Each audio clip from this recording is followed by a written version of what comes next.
Mic check 1 2 1 2. It's the Y2K collector, and it'll be time to switch it up in 2025. And that was a horrible pun, but it is the truth.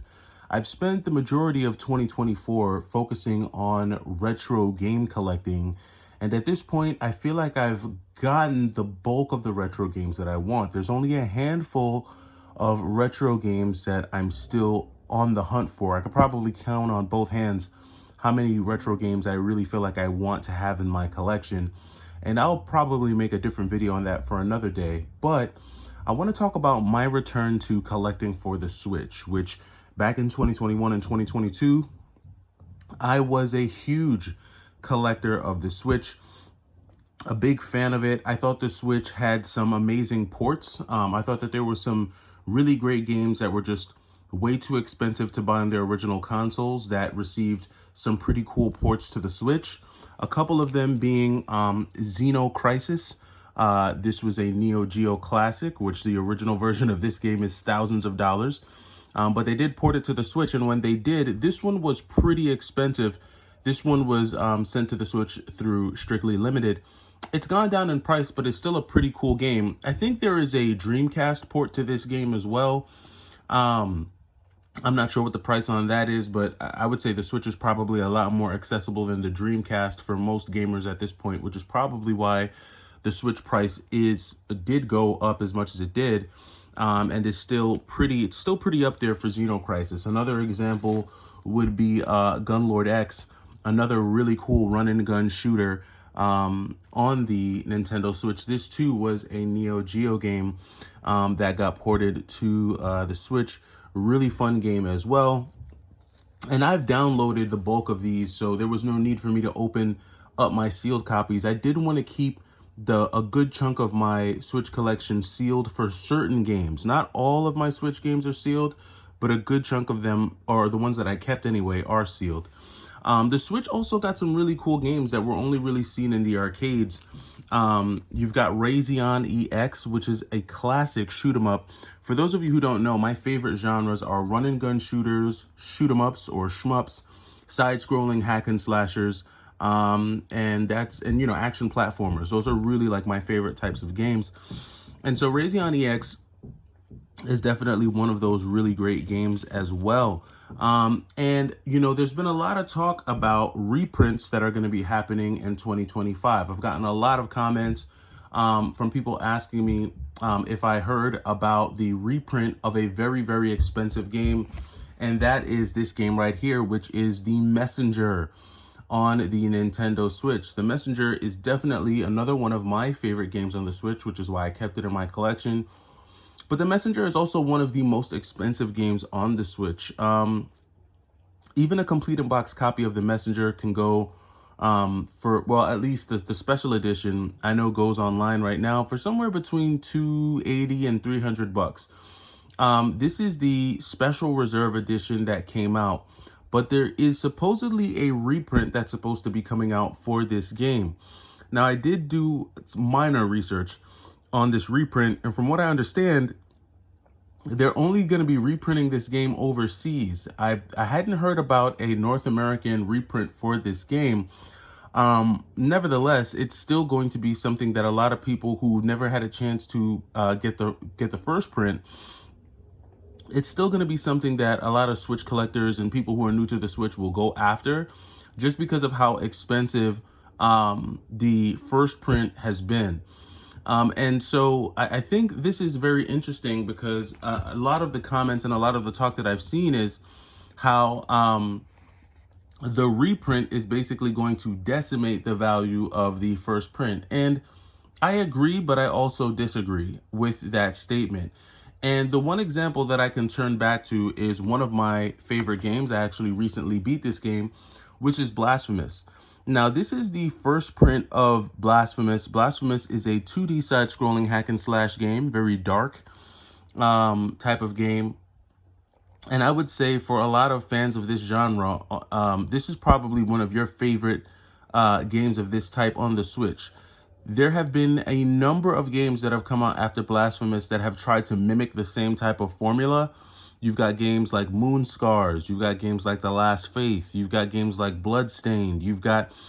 There's a number of games that have come out that have tried to kind of mimic the formula of Blasphemous, but none seem to hit it quite as good as Blasphemous did. And Blasphemous was originally a limited run release. It was not one of the first, but it was definitely one of the early limited run releases. And for a while, Blasphemous was definitely a game that was worth over $100. But then we saw a reprint of Blasphemous, and instead of it being a limited run release, it was actually a Team 17 release. And the Team 17 release of Blasphemous actually had all of the extra DLC that the original game did not have. And for a while there, with so many copies of Blasphemous floating around, we did see a drop in the price of Blasphemous at the time, because the Team 17 version was only 29 bucks, and when it went on sale at some points it was only like 20 bucks. So there were a lot of those copies floating around. But then out of nowhere, it seemed like in a span of maybe 2 to 3 months, all of the Team 17 copies just dried up, like they evaporated. They were gone, nowhere to be found. And what you saw was that the only place you could buy them was online again. They were no longer any prints in the stores. You couldn't, get it on Amazon at retail. And pretty much the only place you were going to find it was on the aftermarket. And the price started to creep back up. It started going back up slowly, 70, 80, 90, to where now both the limited run version of Blasphemous and the Team 17 version of Blasphemous are both about $100, if not more, to get physically.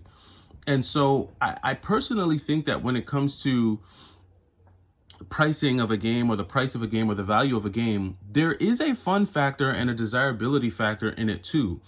I think games that have an inflated price just because, of anecdotal reasons, whether it be because of hype, people talking about it, YouTube videos about it, whatever the case may be, that's different from a game that's actually like a very good game and is a leader in its genre. And I feel like The Messenger is a leader in its genre, in the type of game that this is. Now, there are a number of games that have come out with this same type of gameplay style. You've got Gravity Circuit, which has really recently come out, which is not a ninja game, but it kind of has that same action platforming formula. You've seen other games like Within the Blade. You've seen so many other games that come out that try to have that whole Ninja Gaiden feel, but none hit it quite like The Messenger. And so I think that, one, a reprint of this game is going to be amazing, because my copy is actually opened. I actually have played through The Messenger. I think it's a great game. I'd love to get a sealed copy. So if we do get a North American reprint of this game, then that'll be great, because I'll be able to get it. If there's any additional DLC, I'll be able to get that as well. So that will be great. However, I don't believe that we're going to get one in North America. If I'm wrong, please let me know down in the comments, and also link me to a video or like an article that kind of talks about that as well. But in either case, The Messenger is a very good game. And I'm of the opinion that it kind of doesn't matter how many times they release it. I think that there will always be a group of people who will want games like The Messenger and Blasphemous, especially with the Switch 2 coming out, and with it having backwards compatibility. That just means there's going to be 10 more years of people looking for very fun Switch games to kind of fill out their collection. Now, again, I'm a huge fan of the run and gun genre, and one of the things that I love about the Switch is that there are so many games for all of the genres, that there's so many, I don't want to say hidden gems, but there are a lot of games that have not been crazy inflated in price, but that are still really good. Games like Bite the Bullet, one of my favorite run and gun shooters. I remember when I downloaded this and started playing it, I knew I was going to have to get it physically. But this game reminds me of Metal Slug in a lot of ways, but it's almost like SteamWorld meets Metal Slug in terms of the graphical art style versus the way the game plays. Very, very cool game, very fun game. And then you've got some of those super rare games that I could never let these go out of my collection.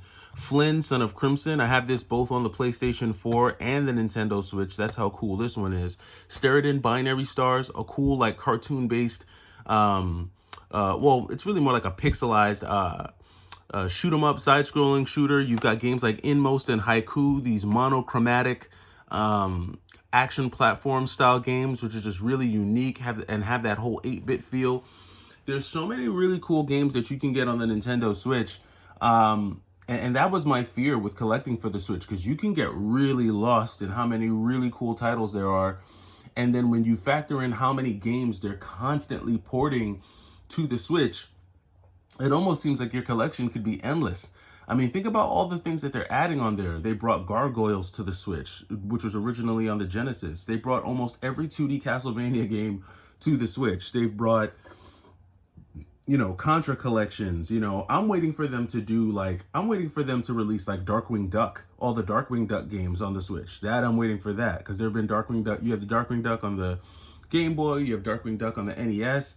Maybe they do a reprint of that. They've brought all the Rocket Knight Adventure games to the Switch. There's been so many ports to the Switch that just make it this very, very cool platform to do gaming for both your retro games and games that we love from the past, and then these kind of like new aged, these new takes on, the 2D platforming genre. So I'm really going to enjoy my return to the Switch. I'm going to be hyper focused when I do engage in my Switch collecting. And I do know one of the things that viewers of my channel liked, especially in the beginning stages of my channel, is that I would always show like new games that people hadn't heard of. And so I'm going to be very specific with the games that I go after starting in January, as I fill out my Switch collection and I go after certain games. One of the great things about, the Switch is that because these games are new, a lot of the newer games, people aren't really jumping all over them like how they used to. I remember with certain Switch games, they would sell out immediately. Like I remember when Inmost and Haiku dropped, those were immediate sellouts. Like they sold out right away, and then the price just inflated. We're not in that type of environment anymore, which means that you can get really great games that may go up a lot in price, but you can still get them at retail, which in most cases is like $29.99 or $34.99. And when you look at that, you're getting really great games at reasonable prices, as opposed to paying, retro game prices, which I'm kind of overpaying retro game prices at this point. It's been fun and I've been able to add a lot of really cool stuff, but collecting for the Switch in some ways will definitely be easier on my pocket. When it comes to the games that I like to collect. Because for some reason, shoot 'em ups, run and gun shooters, hack and slashers, they always wind up being just more expensive. I feel like only certain RPGs really like shoot up in price. They have to be like cult classics, or they have to be like really unique. Only some RPGs really shoot up in price like that. But like hack and slashers, shoot 'em ups and stuff, those always go higher, and that's because the market for that, the type of gamer that really likes those games, it's very niche, and they're really like, they really enjoy those games. So but let me know what you think down in the comments. I've been out of the Switch collecting scene for quite some time. I only picked up like 5 Switch games this year. So if you know of any Switch games that fall within, any of these, this genre, if you can think of or know of any Switch games that I should be looking out for, let me know down in the comments. Give me a heads up. Let me know what I should be, looking out for. Let me know which games I should be picking up. There are a few Switch games that I sold that I do want to get back in my collection. Steel Assault is one of them. I'm trying to think. A few of the compilation games are definitely I want to get back. I do want to get the Rocket Knight collection. I do want to get Gargoyles. A couple of the Castlevania collections I do want to get. So there's some things that I've got my eyes on, but I'm going to be taking it slow in 2025 and really kind of starting off with some of the more niche and unique titles. But let me know if there's something that I should be checking out down in the comments below, and I'll catch you in the next video. It's the Y2K Collector. Take it easy.